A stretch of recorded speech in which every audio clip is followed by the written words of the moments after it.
Salam alaikum, bonjour à tous et à toutes.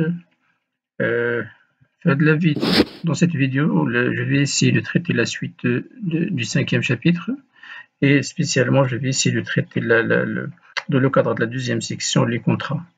Alors donc sans plus tarder, rapidement, on va commencer par la notion de contrat. En fait, qu'est-ce qu'un contrat? Donc c'est le contrat selon le DOC, c'est-à-dire le Dahir des obligations du contrat au Maroc. Est une convention par laquelle une ou plusieurs personnes, soit une seule personne, soit plusieurs personnes, s'obligent envers une ou bien plusieurs autres personnes, soit à donner, à faire ou à ne pas faire quelque chose. Donc globalement, selon le DOC, le contrat n'est rien d'autre qu'une convention par laquelle une ou bien plusieurs personnes, donc ils s'obligent envers d'autres, soit une seule personne, ou bien plusieurs personnes, soit à donner, à faire ou à ne pas faire. Alors, c'est-à-dire donc les éléments qu'on peut retenir de la définition, ce sont deux éléments essentiels. D'abord, un contrat suppose une convention, c'est-à-dire un accord de volonté entre deux ou plusieurs personnes. C'est la deuxième des choses, un contrat fait naître obligatoirement des obligations, c'est-à-dire on assiste à la naissance des obligations suite à ce contrat, c'est-à-dire suite à cette convention. Alors maintenant, le contrat repose, c'est vrai, sur l'autonomie de la volonté, mais est-il toujours le vrai? Est-ce que cette autonomie de la volonté est-elle absolue ou bien elle est relative? Donc on va voir, c'est vrai, donc ce principe signifie qu'à condition de respecter certaines réserves qui sont par exemple la capacité des parties contractantes, le respect de l'ordre public et ainsi de suite, les parties contractantes sont libres de fixer le contenu, les conditions, les modalités de leur rapport. C'est-à-dire, en principe, il y a cette autonomie de la volonté. En principe, à condition qu'on respecte qu'on respecte un certain nombre de choses. Cependant, ce principe connaît aujourd'hui de nombreuses limites. Ces limites sont, par exemple, que cette volonté de l'homme peut être limitée par des contraintes sociales, par la loi, etc. Également, il n'y a pas toujours de la justice dans les conventions, dans les contrats. Les parties contractantes n'ont pas toujours les mêmes pouvoirs de négociation. C'est-à-dire, comme ça, donc on assiste parfois à des échanges qui sont inégaux, parfois des clauses abusives qui sont introduites dans un certain nombre de contrats. D'où l'importance ou bien la nécessité de l'intervention de l'État ou bien de législateur de manière précise pour réglementer certains contrats, pour établir de l'équilibre dans les contrats. Ici, d'établir le maximum d'équilibre dans les contrats, donc il faut quoi? Il faut que le législateur intervienne dans certains contrats pour déterminer un certain nombre de conditions.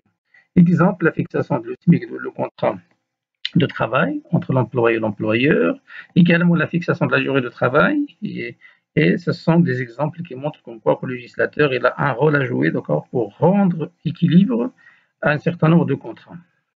Malgré ces limites, le principe d'autonomie de la volonté reste la base fondamentale de la naissance des contrats. Comme ça, donc, on assiste, c'est vrai, donc, à un certain nombre c'est vrai, c'est l'autonomie de la volonté, c'est la base, c'est la règle générale, c'est le fondement de base de la naissance des contrats. Cependant, il existe certaines exceptions à ce principe. Parmi ces exceptions, d'abord, certains contrats sont impossibles.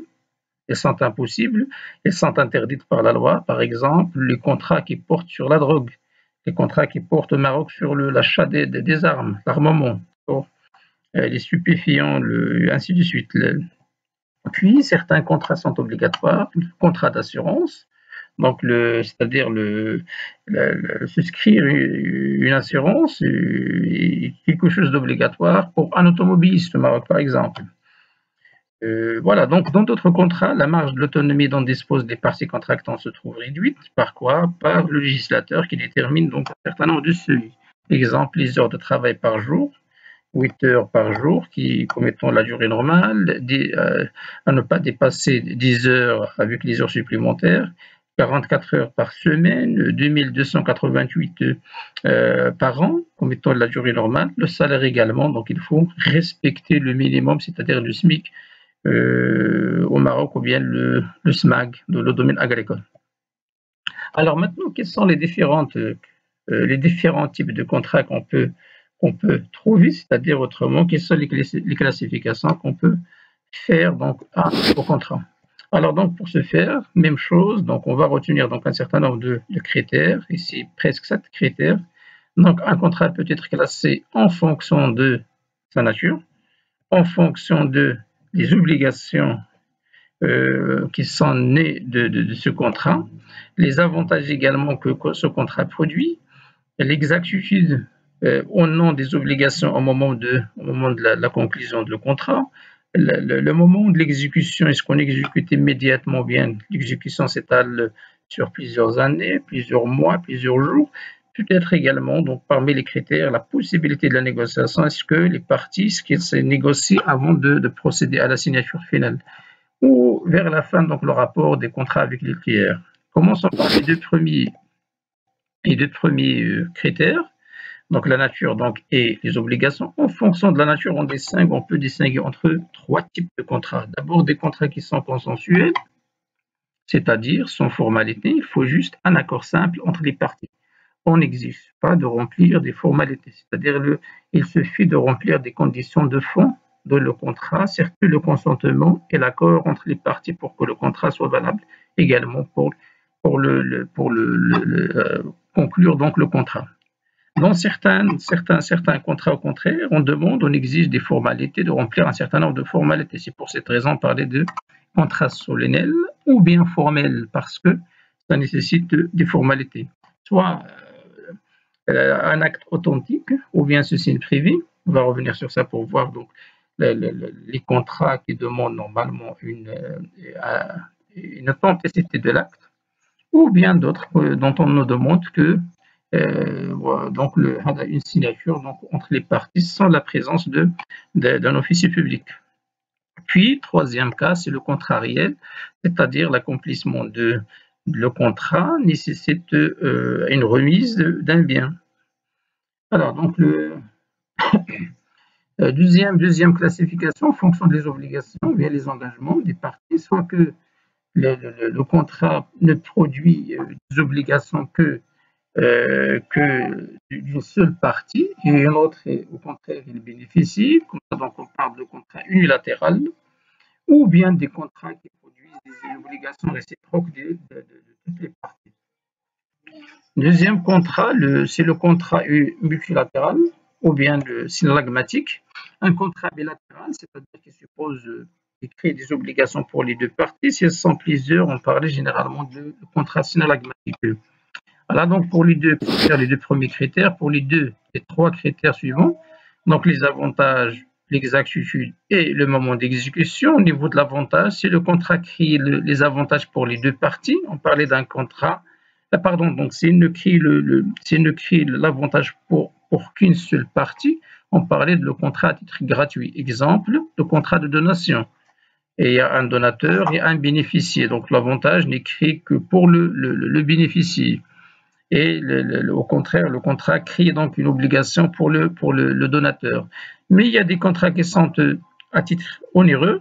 Les deux parties tirent profit, également tirent des avantages du contrat. Exemple, le contrat d'achat-vente. Une partie qui bénéficie de l'argent, le vendeur, et l'acheteur bénéficie donc de la propriété de le bien, objet de la transaction. Pour le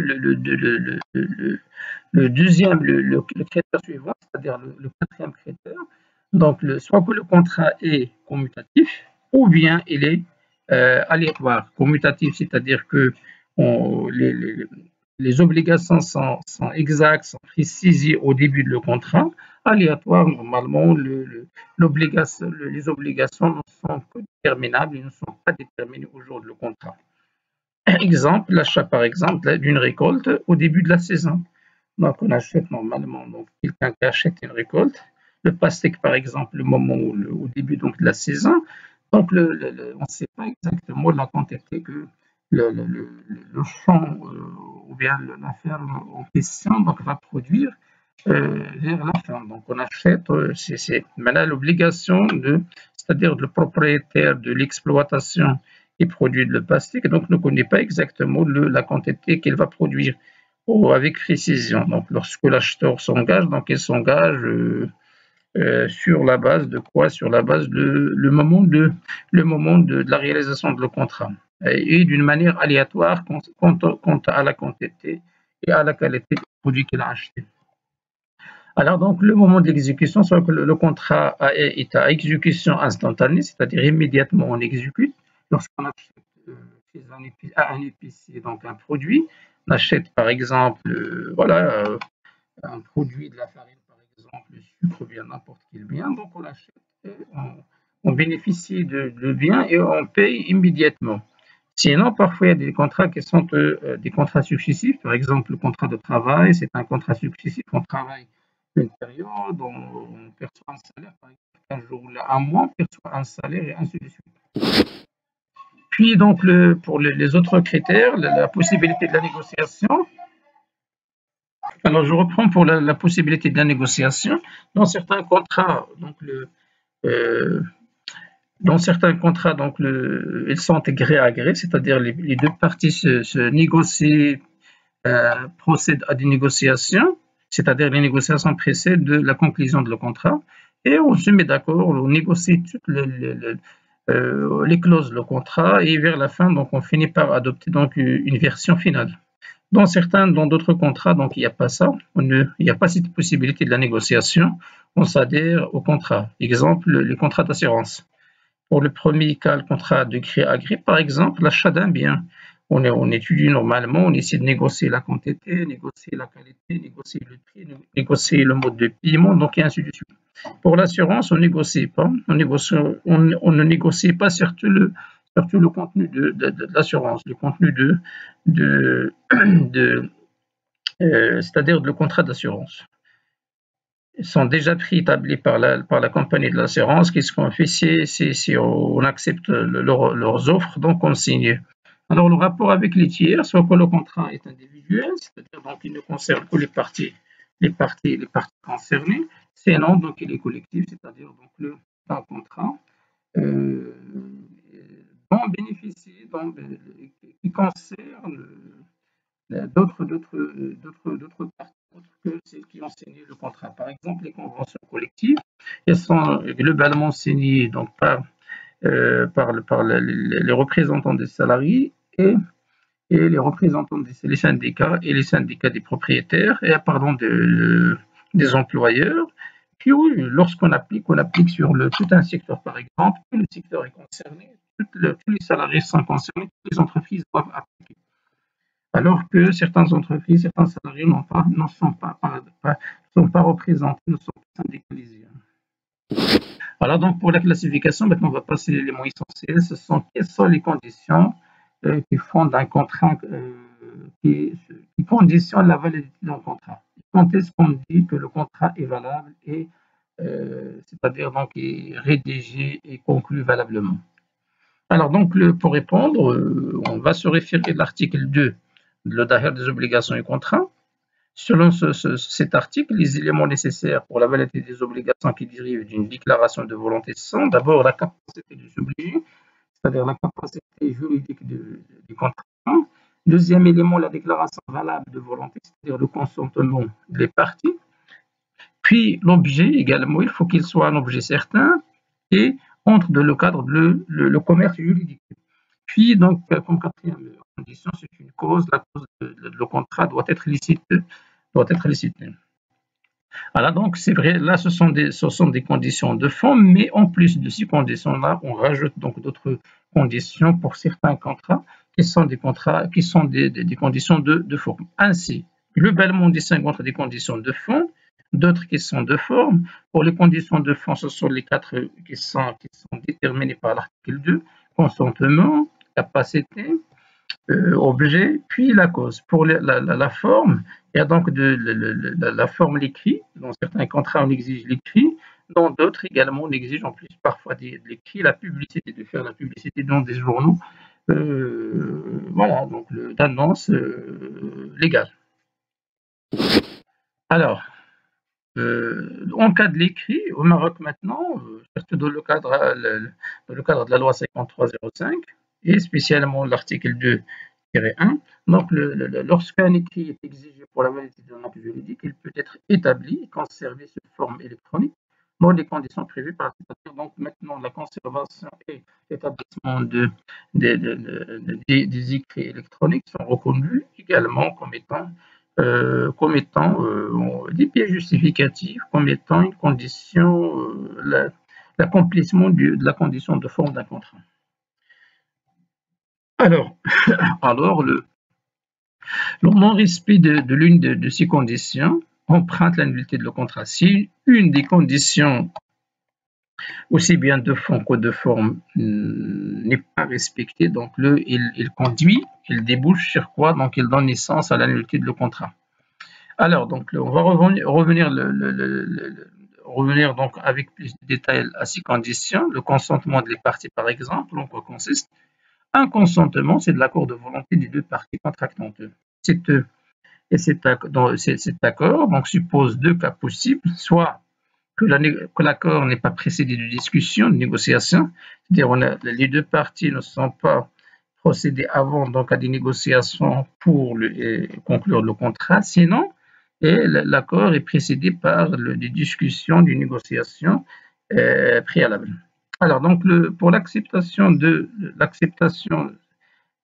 comme étant un élément fondamental qui reflète, qui matérialise le consentement, il s'agit de quoi? De la réponse favorable à une offre.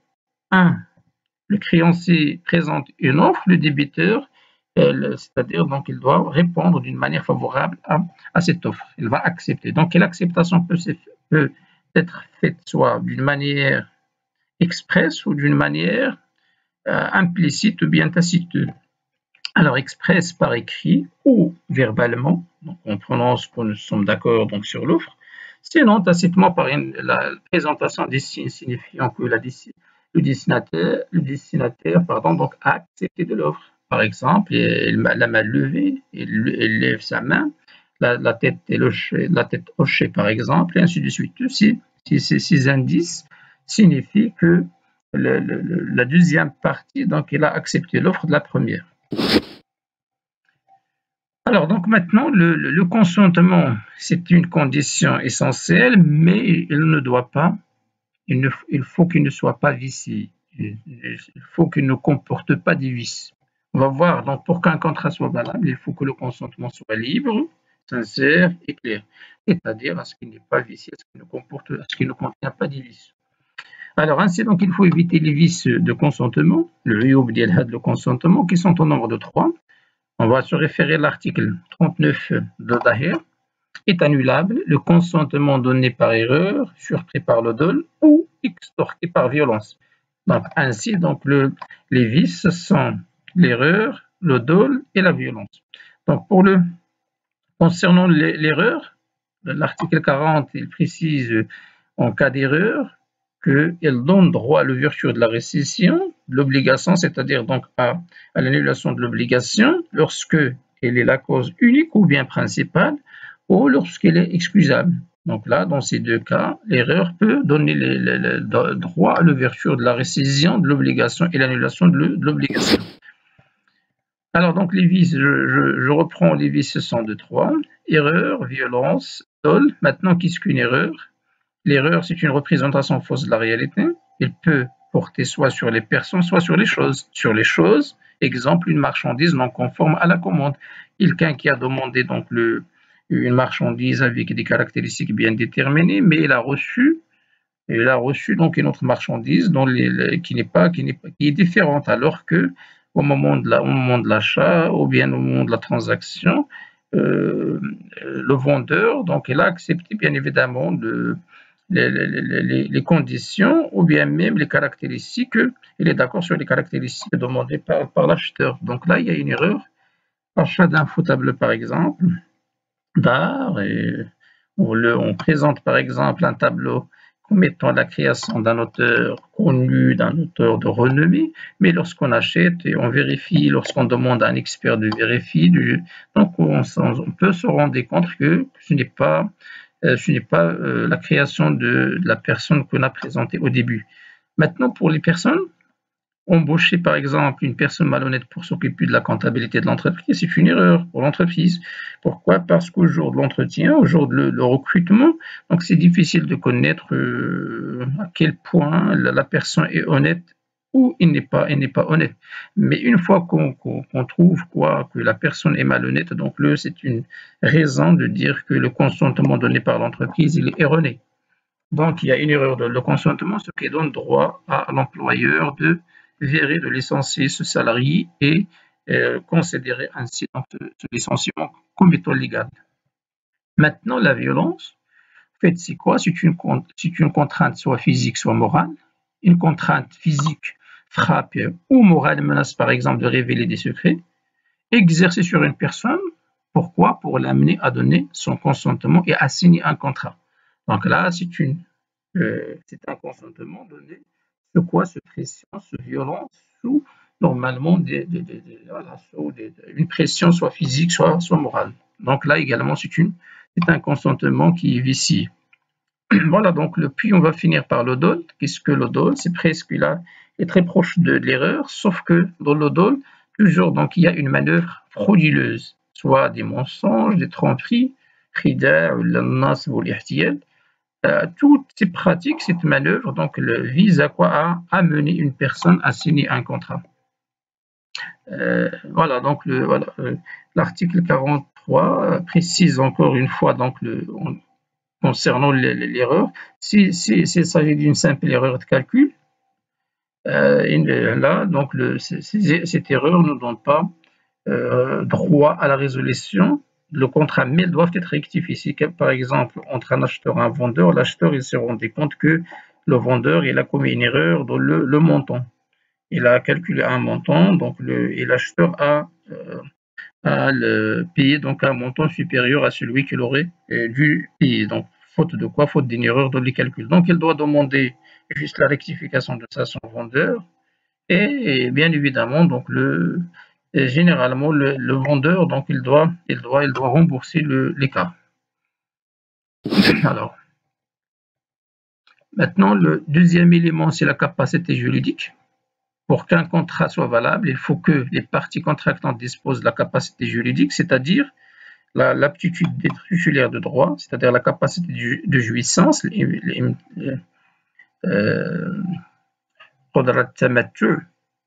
d'accord, et à pouvoir les exercices, c'est-à-dire là on parlait de le pouvoir de la capacité d'exercice. Donc deux capacités, il faut que la personne, sinon remarque si ceux qui sont frappés de l'incapacité d'exercice peuvent être représentés par d'autres personnes signant donc à leur place. Donc il faut que la capacité, si la personne est incapable, elle doit normalement demander à quelqu'un, à un tuteur, à un représentant soit légal de le remplacer et de signer à sa place le contrat. Alors, sur l'article 3, la capacité civile de l'individu est réglée par la loi qui régit son statut personnel. Donc, au Maroc, la capacité juridique, la capacité civile, elle est régie par le code de la famille, qui détermine au Maroc l'âge de la majorité, donc à 18 ans, avec des exceptions de l'autorisation et l'émancipation. Alors, donc, l'objet, qu'est-ce que l'objet de le contrat? L'objet, c'est l'opération juridique que les contractantes ou les contractants désirent réaliser. C'est le but de le contrat. Pour l'acheteur, par exemple, c'est d'avoir la propriété d'un bien. Pour le vendeur, c'est d'avoir de l'argent. Là, les conditions, il faut que l'objet soit, selon l'article 57, il énonce que seules les choses, les faits, les droits incorporels qui sont dans le commerce peuvent former l'objet de l'obligation, c'est-à-dire l'objet de l'obligation selon cet article donc doit concerner donc les choses, les faits, les droits qui sont incorporés, qui sont dans le commerce juridique, qui sont reconnus par la loi, c'est-à-dire donc les activités illicites, les produits qui sont représentés interdits, qui sont interdits donc dans la circulation dans un territoire ne feront pas l'objet de c'est un contrat qui porte sur ça, est un contrat euh, non valable. Alors donc l'objet doit être déterminé ou déterminable. déterminer si on peut préciser donc l'objet au moment de la transaction, c'est non déterminable ou quelques indices sur l'objet. Puis il doit être possible, il ne faut pas demander à quelqu'un donc de faire une transaction, un contrat sur une chose qui est impossible. Licite, il faut qu'elle concerne donc une activité licite et un bien qui porte sur un bien licite. Alors donc la cause, c'est presque la même chose que l'objet, sauf qu'on change le raisonnement, on inverse le raisonnement. La cause est le motif ou bien la raison qui pousse les parties à contracter. Donc pour l'acheteur, ce qui pousse l'acheteur normalement à changer, à acheter, c'est d'avoir bénéficié de la propriété d'un bien. Pour le vendeur, c'est l'argent, c'est-à-dire d'avoir donc une somme d'argent. Alors donc la condition pour l'objet, comme pour l'objet, donc la cause doit être licite et réelle. Il faut qu'elle soit licite, il faut qu'elle soit réelle, pour qu'il soit accepté dans le commerce, pour que le contrat sur lequel il porte donc soit un contrat valable. Alors maintenant les conditions de forme de la pub, c'est-à-dire de l'écrit ici, lorsqu'on parle de la forme ici, c'est de dire l'écrit. Donc, dans le cas d'un contrat solennel, il doit être considéré solennel, c'est-à-dire formel qui nécessite des formalités. Il doit être concrétisé par un acte écrit et parfois doit faire l'objet d'une publicité particulière. L'écrit est parfois essentiel. Cession d'un bien immeuble, il faut un écrit, il faut faire normalement voilà, il faut faire un écrit authentique sous la présence d'un officier public, soit l'adulte, soit un notaire. Un acte de mariage, même chose. Un contrat de constitution d'une société, donc elle demande l'écrit, mais également la pub. Donc il existe deux types de l'actes. Authentique, c'est l'acte est fait donc avec la présence d'un officier public. L'acte se signe privé, donc c'est-à-dire donc c'est un accord entre les deux parties dont on légalise généralement la signature des parties, mais il n'y a pas au moment de la conclusion, donc il n'y a pas la présence d'un officier public. La publicité, donc le contrat de la formation des sociétés est obligatoirement publié dans un journal d'annonce légale ou bien le bulletin officiel.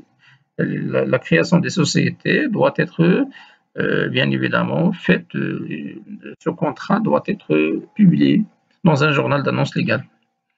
Alors maintenant, on a dit que si une des conditions n'est pas remplie, donc ça donne et l'empreinte, ou bien ça débouche sur quoi? Ça donne droit à la nullité des contrats. Alors donc l'absence de l'une des conditions nécessaires, c'est vrai donc à la formation de contrat est une condition nécessaire, mais elle n'est pas suffisante pour annoncer la nullité de le contrat. Comment?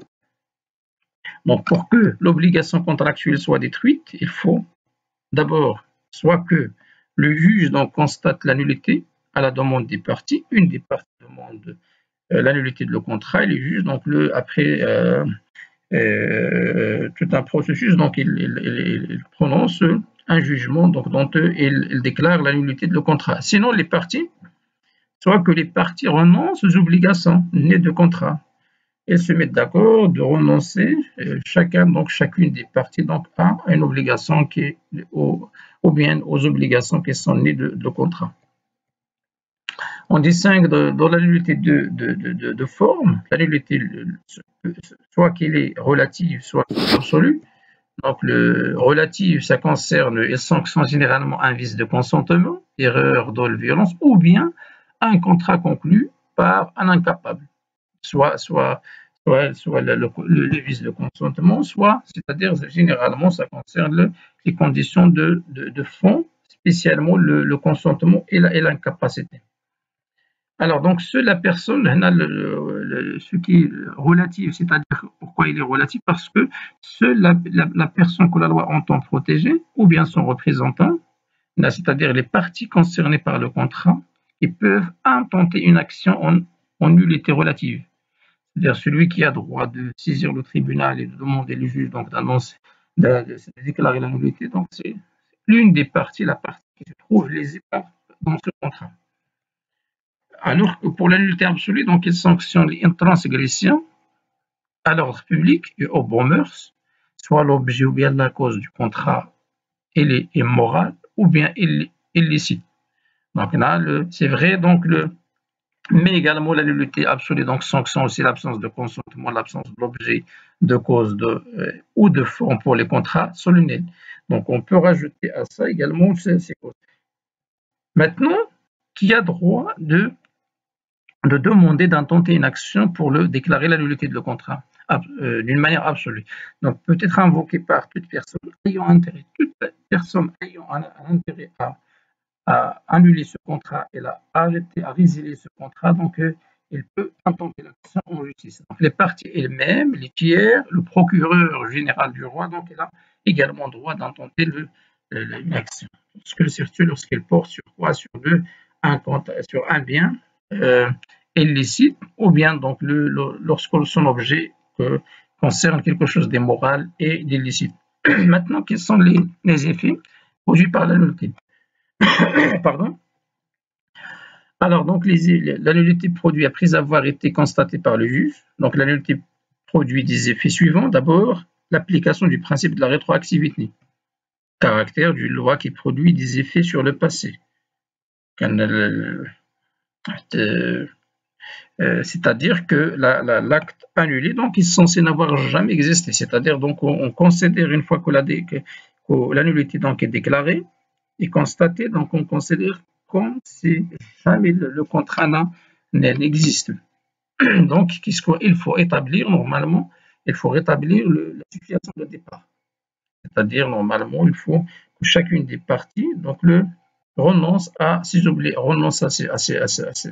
droits, ses avantages, et normalement établir la situation de départ. Alors, donc, si l'acte a été exécuté déjà, par tous les services, c'est difficile parfois de contrôler, les choses doivent être rétablies dans leur état antérieur. Il faut essayer de rétablir si par exemple quelqu'un achetait une marchandise contrepartie à un prix, alors qu'il s'agit par exemple, certes dans le cadre de la nullité relative, que l'une des parties est incapable, elle est lésée par la transaction, donc l'acheteur doit normalement retourner la marchandise au vendeur, et au vendeur il doit rembourser le prix. Alors maintenant, donc, on va finir par les effets du contrat de façon générale. On va se contenter de ce principe de la relativité de contrat. Les contrats, il a ce caractère, le contrat a ce caractère relatif. Le contrat a une force, c'est vrai, donc il a une force obligatoire, c'est parmi les faits essentiels du contrat, mais entre les parties. Celles-ci doivent être exécutées donc de bonne foi. Cependant, le contrat ne crée pas d'effet de droit à l'égard des tiers étrangers à ce contrat. Donc, il ne concerne que ces parties, donc il ne concerne pas les parties étrangères. Exemple, une tierce personne ne peut pas être liée par un contrat qu'il n'a pas conclu. Mais il y a un certain nombre d'atténuations donc à ce principe de la relativité de contrat. Les contrats, ils ont une force obligatoire entre les parties, mais également, il peut engager la responsabilité des autres, des tiers. Les contrats pour autrui, le père peut souscrire une assurance sur la vie donc au profit de son fils. Celui-ci, le fils, est le bénéficiaire de contrat après le décès de son père. Les contrats collectifs, les conventions collectives de travail, au début, donc, généralement, ce sont les syndicats et les entreprises, les représentants des entreprises qui signent, mais lorsqu'on commence l'application, les salariés également sont concernés, produisent des conséquences sur les salariés, sur toutes les entreprises du secteur, même qui ne sont pas représentés au moment de la signature. Alors, donc, les ayants droit, les héritiers reçoivent les droits et les obligations du défunt. Ils peuvent notamment recouvrir les créances et devront payer les dettes contractées par le défunt. Donc voilà, généralement. Et on va dans la vidéo prochaine. Donc je vais essayer donc de traiter une application, une mini-étude de cas. Et probablement dans le cadre de la méthodologie, donc je vais essayer également de traiter la méthodologie de l'analyse de contrat. Voilà, donc ainsi cette vidéo prend fin. Donc merci pour votre attention, et après l'étude la mini-étude de cas, donc je vais traiter le dernier chapitre, c'est le chapitre de la personnalité juridique. Merci à vous.